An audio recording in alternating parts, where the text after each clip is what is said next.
یہ ایک تصویر ہے ان جانوروں کی جو پانی کے چشمے پر جمع ہیں۔ آپ کو کیا لگتا ہے یہاں اور زیادہ جانور کیوں نہیں ہیں؟ ظاہر ہے کہ یہاں اور جانوروں کے لیے کافی جگہ موجود ہے، اور ہم یہ بھی جانتے ہیں کہ اگر ہم ان میں سے کسی ایک پاپولیشن کو دیکھیں، جیسے زیبرا، تو ہر زیبرا اپنی زندگی کی مدت میں ایک سے زیادہ بچے پیدا کر سکتے ہیں۔ اور صرف یہی نہیں بلکہ وہ بچے بھی آگے اپنے بچے پیدا کر سکتے ہیں، اور یہ سلسلہ یوں ہی چلتا رہتا ہے۔ تو ایسا لگتا ہے کہ وقت کے ساتھ ساتھ ان زیبرا کی تعداد بس بڑھتی جائے گی اور یہ ساری زمین بھر دیں گے۔ بفلو کے لیے بھی یہی بات ہے، اینٹلوپ کے لیے بھی۔ تو پھر ہمیں ایسا کیوں نظر نہیں آتا؟ اس ویڈیو کو روکیں اور اس بارے میں سوچیں۔ تو آئیے سوچتے ہیں کہ کسی بھی جاندار یا جانداروں کی پاپولیشن یا پاپولیشنز کی کمیونٹی کو زندہ رہنے کے لیے کن چیزوں کی ضرورت ہوتی ہے؟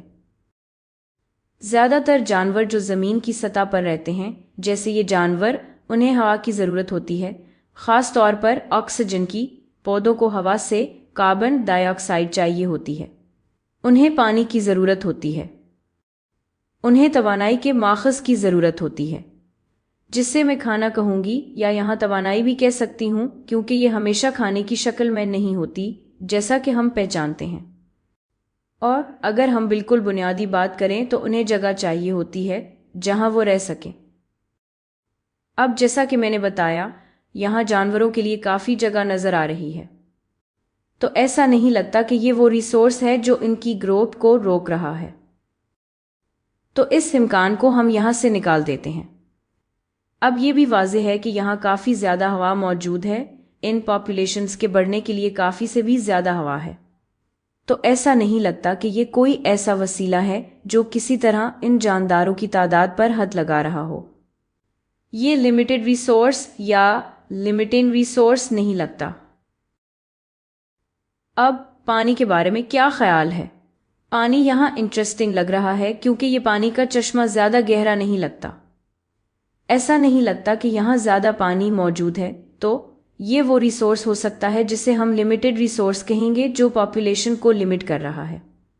شاید اگر ان کے پاس زیادہ آف سپرنگ ہوتے تو پاپولیشن کے کسی بھی رکن کے لیے کافی پانی نہ ہوتا، اور پھر ظاہر ہے پاپولیشنز آپس میں بھی مقابلہ کریں گی کیونکہ سب کو ہی پینے کے لیے پانی چاہیے۔ اب کھانے کے بارے میں کیا خیال ہے؟ اچھا، آپ نے شاید پہچانا ہو کہ زیبرا، اینٹلوپ یا بفلو عام طور پر گھاس چرتے ہیں، اور یہاں کچھ گھاس تو ہے، لیکن ہم یہ بھی دیکھ رہے ہیں کہ زیادہ تر گھاس مر چکی ہے یا سوکھی ہوئی ہے، اور یہاں کافی جگہوں پر صرف مٹی ہی ہے۔ تو لگتا ہے کہ کھانا اور توانائی بھی ایک لمیٹنگ ریسورس ہے، اور ہمیں یہ بھی یاد رکھنا ہے کہ یہاں مختلف قسم کی گھاس کی پاپولیشنز ہیں، اور وہ زیادہ کیوں نہیں پھیل رہے۔ اچھا، اگر میں پودے کے نقطہ نظر سے دیکھوں تو ہوا اور جگہ تو یہاں بہت زیادہ ہے، اور اس تصویر میں توانائی بھی سورج کی روشنی کی شکل میں کافی ہے۔ تو شاید پانی ہی وہ لمیٹڈ ریسورس ہے جو اس تصویر میں مزید پودے اور گھاس ہونے سے روک رہا ہے۔ ہم ایک ایسا منظر سوچ سکتے ہیں جس میں بہت زیادہ بارش ہو، بہت زیادہ پانی ہو، پانی وافر ہو، پھر گھاس کی مختلف پاپولیشنز پھیلنے لگیں گی، اور پھر ان جانوروں کے لیے کھانا اور پانی بھی کافی سے زیادہ ہوگا تاکہ یہ ریپروڈیوس کرتے رہیں۔ ایسی صورت میں جگہ ایک مسئلہ بن سکتی ہے، لیکن یہاں سب سے اہم بات یہ سمجھنا ہے کہ ہر جاندار کو زندہ رہنے، بڑھنے اور افزائش نسل کرنے کے لیے ریسورسز چاہیے ہوتے ہیں۔ کئی مختلف سپیشیز کی پاپولیشنز اکثر انہی ریسورسز کے لیے آپس میں مقابلہ کرتی ہیں، جیسے یہاں پانی ہے جو ان پاپولیشنز کی گروتھ پر حد لگا دیتا ہے،